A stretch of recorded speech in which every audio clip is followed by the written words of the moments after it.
Polaridades. Masculino y femenino. Positivo y negativo. Yin y yang.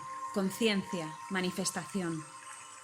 Polos que se atraen y también se rechazan. Necesidades proyectadas en el otro. Seres complementarios que se aman, se matan.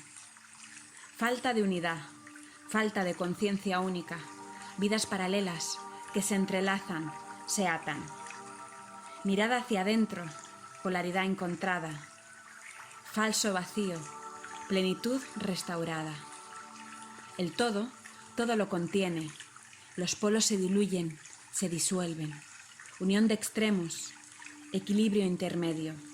Soy yin, soy yang, todo lo contengo.